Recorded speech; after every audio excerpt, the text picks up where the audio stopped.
This is the first installment for the personal finance episode.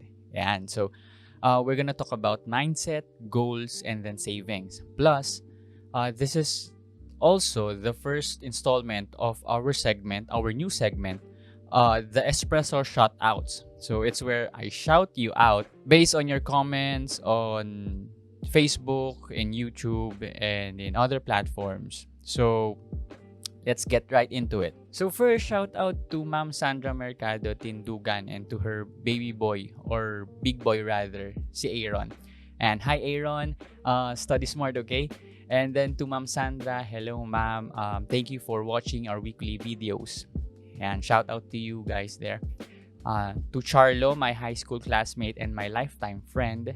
And not to brag, but he's our class valedictorian and he's also a magna cum laude in Adamson. So sometimes I think he's better suited to do podcasts than me. So shout out to you, bro. Next to Kevin, my high school classmate and my lifetime friend, and the person who introduced me to insurance and investments. If you're watching, bro, shout out to you. And next to Pabs, my brother in VG, who's celebrating his birthday on August 3. Happy birthday, bro, and I pray for your health, your career, and that may God use you more to be a blessing to other people. And enjoy your day, bro. Happy birthday. And last but not the least, to Hungry Traveler PH and to its creators, Christian and Carla. If you like to be updated about what's new to find, where to go, or what to eat inside and outside of the metro, or you love what they have to offer, check them out in the link below. So, our episode today, we're gonna talk about personal finance. Just a disclaimer, I am not a licensed financial advisor or an expert in finance. I just want to share to you guys my personal experience when it comes to managing my finances, and do take note that sometimes I fail to manage my expenses too. And yes, it's because of food and because of coffee. So let's get right into it. What is personal finance? It's how you manage your income and expenses personally. So it may vary from one person to another.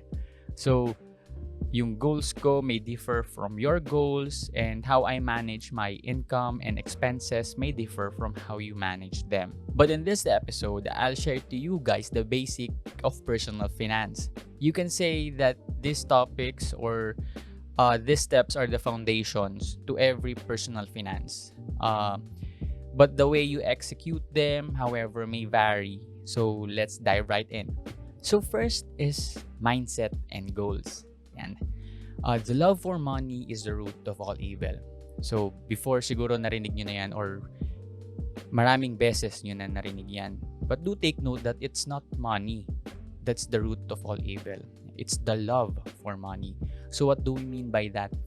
It's basically meant not to devoured by worldly things. So ano ba yung mga worldly things? Like, ayan, labas ng bagong iPhone every year. Every quarter, may bagong colorway yung favorite basketball player mo dun sa signature shoes niya.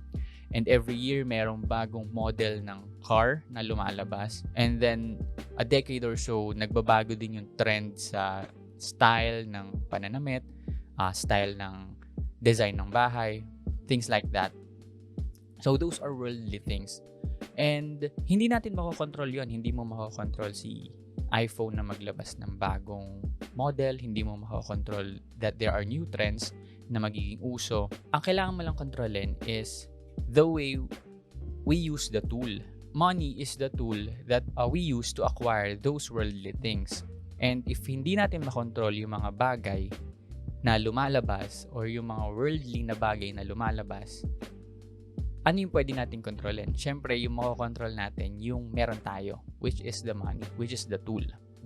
So, we must have this mindset that we should control our worldly desires by controlling the tool, which we use to acquire those desires.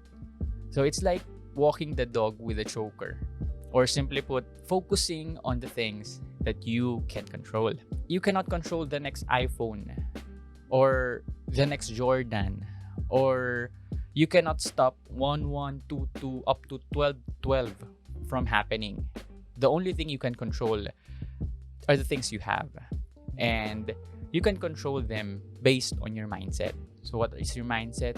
Do not be devoured by these worldly things. There are far more great things that you can focus on rather being worldly. Okay? So, with this mindset, it cannot be a habit or hindi mo siya magiging habit if you just keep continuing to think na I cannot be devoured by worldly things, blah, blah, blah. But pagbukas mo ng phone mo, 8-8 na. Pagbukas mo ng Facebook mo or ng YouTube mo, may bagong labas na sneakers, may murang fare sa airlines. So, maraming temptations kung saan pwede tayong ma-fall. And wala naman sigurong perfect na hindi nag-fall dito sa mga temptations na to. And hindi rin masama na from time to time, i-treat mo yung sarili mo from the hardships or the hard work that you've done. For example, a year pwede kang bumili ng sneakers or a year pwede kang mag-travel for 1 week, mga ganon. So you can control or you can practice this mindset by putting it into goals. So what are goals? These are milestones, pwedeng material things that you want. Katulad nga ng sabi ko, hindi naman masama na from time to time, i-treat mo yung sarili mo, but hindi dapat uncontrolled spending yung ginagawa natin. So, we put it as goals. So, these goals can be long-term, short-term, and process goals. So, what are these? So, for long-term goals, ito yung mga bagay na basically mahirap abutin or hindi kaya ng salary mo for this time. For example, bahay, lupa, kotse, and then, for example, you have educational funds or educational plans na pinupuno for your kids. So, those are long-term goals na kailangan natin pag-ipunan. And as long as you have those goals, makakapag-stay focused ka dun sa mindset na I should not fall into worldly things na hindi ko kailangan, or I should not fall into temptations that make me spend my money uncontrollably. So, next are short-term goals. This can be new iPhones, this can be new shoes, this can be a new makeover, a room makeover, or si computer set mo, pa-upgrade mo, or bagong laptop, things like that. And these short-term goals can actually be a month worth salary, 3 months worth salary, or sometimes can be less than your salary. But the rule of thumb is, as long as you can buy it 3 times, you can afford it. For me, as a rule of thumb, ginagawa ko siya 5 times. So, before ko bilhin yung, for example, my phone, yung gamit ko sa pag-take ng video na to, 5 times ko siyang kayang bilhin bago ko siya bilhin. Another example is this mic. Before ko naisipang bumili ng mic na to, tinanong ko yung sarili ko if I could afford it 5 times. And if yes, pwede ko siyang bilhin dahil afford ko siya. That's basically a rule of thumb for me that you can also practice. Next are process goals, or the last is process goals. These goals are set so that we can have leverage for the long-term goals. For examples, this can be investments, this can be paluwagan, or this can be savings. For example, by the end of this year, I should have 6 digits worth savings na meron ako. Or for example, I should have a year's worth ng salary ko sa savings. Something like that. So, yung goals na to, ginagamit siya para magkaroon ka ng leverage na once you plan for long-term goals, like for example, a car's worth now is something from 600,000 and up. So, walang katapusan yung up. For example, you plan to buy a 600,000 car and then your salary is just around, siguro sabihin na natin around 20K. So, hindi mo siya afford agad. And then, mahirap din hulugan na for 5 years. Siyempre, kakainin ka ng inflation, tapos buwan-buwan kang maghuhulog dun sa car. And then, by that 5th year, kung kailan kompleto mo na yung hulog mo sa kotse, your car depreciated 28%. So, these process goals can leverage you para nang sa ganun, mas mabilis mo makuha yung long term. For example, ang goal mo is 300K na worth ng savings mo for a car. Yung 300 na matitira, pwede mo na siyang i-compress into 3 years. So, mas less yung tubo na babayaran mo because nakaspread siya for a smaller time, for a smaller amount, for a smaller duration, I mean. And one notable process goals is the MP2, a 5-year investment plan from Pag-ibig. If you want me to talk this over coffee, just comment down below and I'll be sure to take note of that. So next is how to save. You have this mindset of growing your finances or managing your finances. So the first step is to build what you will manage. You will manage first your salary, then your savings, and then your expenses. So the general rule of thumb is you should save 10% of your monthly salary. So I know some people nagsasave sila 50% of their salary. Siguro yun yung mga taong sobrang taas na ng sahod or sobrang baba ng expenses. So basic formula for this is your salary minus your savings. You should pay yourself first. Minus your debt payments. It can be 10% of your debt, 20% of your debt, 30%, or 100% of your debt, mas maganda, equals expenses. A good practice is that you would make a spreadsheet or you could list down it in a notebook so you can track it. And pag hindi mo kasi natatrack kung paano pumapasok and lumalabas yung pera, hindi mo siya na-manage properly. So up to the centavo, you have to track it, okay? And kung mapapansin nyo dun sa basic equation natin, salary minus savings minus debt payment equals expenses, nilagay ko pa din yung debt payment. Why? Because sometimes hindi natin may iwasan na meron tayong debt. Lalo na ngayon, it's better to have a credit card or pay your bills, pay your expenses through credit card, then bayaran mo siya agad through online banking. Kasi meron kang rebates na makukuha, meron kang points na makukuha, may flight miles kang makukuha. So, if afford mo naman siya and mababayaran mo siya agad, okay lang gamitin mo agad yung credit card mo. Hindi masama yung debt as long as it's not so high na hindi mo na siya kayang bayaran. Siyempre, mas maganda pa din, above all, is walang debt. Okay? And the perfect rule of thumb based on the Federal Reserve of the United States, the DTI, the debt-to-income ratio, should be as low as 20%. And if it reaches 40% and above, it's a sign of financial stress na.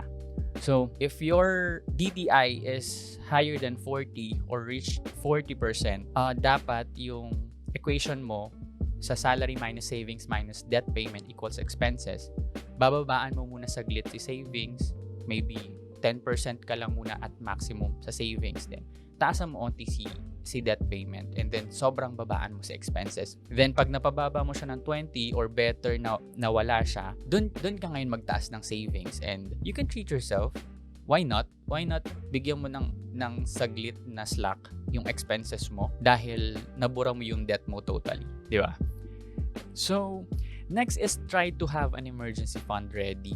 An emergency fund is 3 to 6 months worth of your salary or worth of your expenses rather.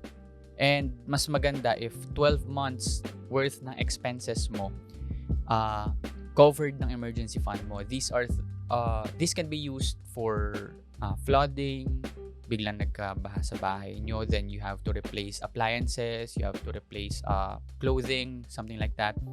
Then hospitalization, pwede siyang pang-hospital na hindi covered ng HMO and hindi din covered ng insurance nyo if you have insurances. And then, lastly, it could also be used as a leverage pagka nawalan ka ng trabaho. Kasi it's 3 to 6 months up to a year worth of your expenses. So, kung na-save mo yun, kahit mawalan ka ng trabaho, at least covered yung expenses mo. So, that's the use of emergency fund. And lastly, while you're saving, di ba sa equation nga natin, balikan uli natin, salary minus savings minus debt payment, if you have any, equals expenses. So, you have to live below your means. So, sabi ko nga previously, if you cannot buy it 5 times, you cannot afford it. So, babaan mo yung expenses mo.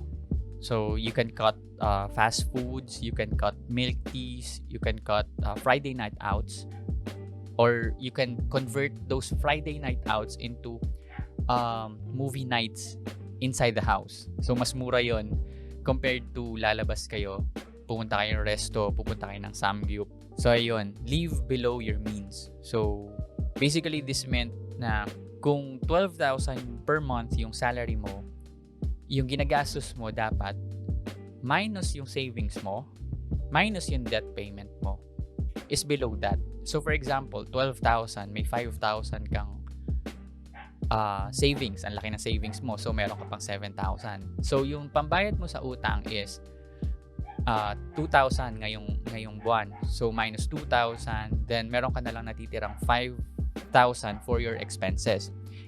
And that means na hindi dapat aabot ng 5,000 yung expenses mo.